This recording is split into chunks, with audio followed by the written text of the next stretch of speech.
तो आपको याद होगा मैंने आपको चैप्टर पढ़ाया था वाटर, जिसमें मैंने आपको बताया था वाटर क्या होता है, वाटर की यूजेस क्या होते हैं, वाटर हमें कहाँ कहाँ यूज़ होता है, वाटर कितना ज़रूरी है, रेन वाटर हार्वेस्टिंग क्या होता है, क्लाउड्स कैसे बनते हैं, वाटर साइकिल क्या होता है। तो वो आपको याद होगा। तो अब कुछ क्वेश्चन मैंने लिखे हैं आपके लिए, मैं आपको बताना चाहता हूँ। क्वेश्चन नंबर 1 है, हाउ आर क्लाउड्स फॉर्म्ड। जो बादल है वो कैसे बनते हैं। मैंने आपको बताया था जो हमारी वाटर बॉडीज़ है, चाहे वो ओशन है, रिवर है, तो सन की रेज से जो हीट पड़ती है उन पे, उससे वो पानी क्या होता है, इवेपरेट होता है, भाप बन के एटमॉस्फेयर में जाता है। तो एटमॉस्फेयर में जब जैसे ऊपर जाते हैं तो टेम्परेचर कम होने की वजह से वो कूल हो जाते हैं, कंडेंस हो जाते हैं और बन जाते हैं tiny drop of water. Water के छोटी छोटी बूंदें बन जाती हैं। तो ये पानी की बूंदें जो है हवा में फ्लोट करती है और हमें क्या लगता है, मतलब यहाँ से हमें वो क्लाउड्स की शेप में दिखते हैं, बादल की शेप में दिखते हैं। अब इसको आंसर कैसे बनाओगे आप। As we go higher from the surface of earth, the water evaporated from earth bracket में water bodies such as oceans gets cooler. At sufficient heights, the air becomes so cool that the water vapor present in it condenses to form tiny drops of water. These water droplets remain floating in air and appear to us like clouds. ठीक है, ये आप अपनी language में भी लिख सकते हो, ज़रूरी नहीं यही याद करना है, बस आपको पता होना चाहिए हाउ आर क्लाउड्स फॉर्म, बादल कैसे बनते हैं। सेकंड क्वेश्चन है, when does a drought occur. Drought कब होता है। ड्रॉट मतलब सूखा पड़ना, जो खेतों में जो सूखा पड़ जाता है पानी कम होने की वजह से या पानी न होने की वजह से, उसको बोलते हैं ड्रॉट। तो ड्रॉट कब होता है, जब बहुत टाइम तक, कुछ सालों तक बारिश नहीं हो किसी जगह पे, तो जो अर्थ का सॉइल के अंदर जो मॉइस्चर होता है, जो वाटर होता है, वो इवेपरेशन हीट की वजह से इवेपरेट हो जाता है।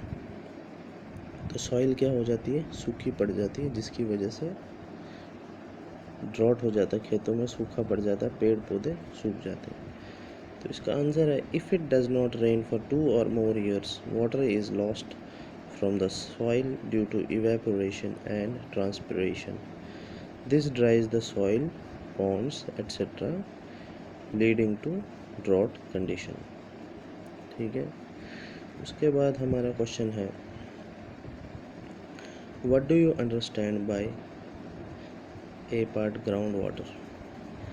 ग्राउंड वाटर क्या होता है, डेफिनेशन लिखनी इसकी। आपका क्वेश्चन ये भी आ सकता है कि what is ground water, what do you mean by ground water. तो ग्राउंड वाटर क्या होता है, ग्राउंड मतलब आपको पता है मैदान या ज़मीन, वाटर आपको पता है पानी, ज़मीन का पानी। तो ये जो अर्थ सरफेस है, जो सॉइल की पोर्स हैं, उसमें जो पानी प्रेजेंट होता है उसको हम बोलते हैं ground water. The water present beneath मतलब नीचे, the water present beneath the earth surface in soil pore spaces is ground water. उसके बाद है रनिंग वाटर क्या होता है। What is running water, water which is distributed to households through pipes for drinking, cooking etcetera. Running water चलता हुआ पानी, जो पानी हमारे घरों में नलकों से आता है या पाइपों से आता है, जो कि हमें रोज़मर्रा की ज़िंदगी में काम आता है, जैसे ड्रिंकिंग या खाना बनाना, कपड़े धोना। तो उस पानी को हम बोलते हैं रनिंग वाटर। उसके बाद है रेन वाटर हार्वेस्टिंग। मैंने आपको पढ़ाया था चैप्टर में रेन वाटर हार्वेस्टिंग क्या होता है। रेन वाटर, रेन मतलब बारिश, वाटर मतलब पानी, बारिश का पानी हार्वेस्ट करना मतलब संभाल के रखना या उसको बचाना। तो इसका आंसर क्या लिखेंगे, it is a technique of collection and storage of rain water into natural reservoirs और tanks before it is lost as surface run of.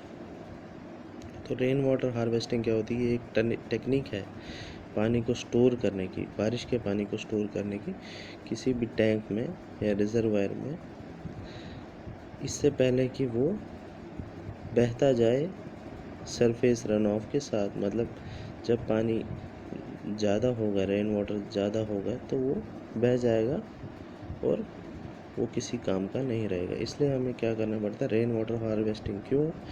क्योंकि कभी ऐसा होता है कि बारिश नहीं होती है, तो हम वो पानी जो हमने स्टोर किया हुआ है वो हम यूज़ कर सकते हैं। रेन वाटर हार्वेस्टिंग ये पूरे वर्ल्ड में यूज़ होता है, रेन वाटर हार्वेस्टिंग। ये थे आपके मेन क्वेश्चंस। उसके बाद मैंने वन लाइनर्स बनाए या फिल इन द ब्लैंक जिसको आप कह सकते हैं, जो आपको एग्ज़ाम्स में भी आ सकते हैं। तो पहला क्या है, the process of changing of water into vapour is called, ये मैंने आपको पहले भी पढ़ाया था सेपरेशन ऑफ सब्सटेंसेस चैप्टर में। वाटर, पानी को जब हम हीट करते हैं तो उसके भाप बन जाते हैं, वेपर्स बन जाते हैं। उस प्रोसेस को हम क्या बोलते हैं, वो लिखना है हमें, इवेपोरेशन। उसके बाद है the process of changing water vapour into water is called, अब वाटर वेपर को वाटर में चेंज करने के लिए क्या प्रोसेस किया था हमने, प्लेट पे हमने आइस क्यूब्स लगाई थी जिसकी वजह से टेम्परेचर कम हुआ था। तो उस प्रोसेस को हम क्या बोलते हैं, condensation.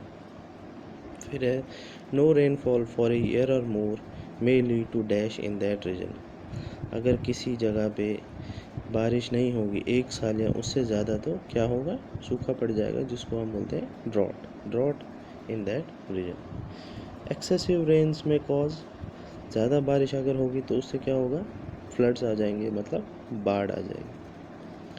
The dash point of ice is 0 degree Celsius, ice जो है, बर्फ़ जो है, उसका मेल्टिंग पॉइंट है 0 डिग्री सेल्सियस, मतलब वो 0 डिग्री सेल्सियस पे मेल्ट भी होता है और फ्रीज भी होता है, ये दोनों आइस के 0 डिग्री सेल्सियस। उसके बाद है flood damage soil by causing it's dash, floods damage soil by causing it's dash, floods जो बाढ़ जब आती है उससे सॉइल को क्या होता है, इरोजन होता है, सॉइल इरोजन होता है। जो सॉइल होती है वो लूज़ हो जाती है बारिश की, ज़्यादा बारिश होने की, फ्लड्स की वजह से। तो ये मैंने आपको ये कुछ मेन चीज़ें जो questions fill in the blanks थे इस चैप्टर के आपको बता दिए। हम मिलेंगे नेक्स्ट वीडियो में नेक्स्ट चैप्टर के साथ। Thank you.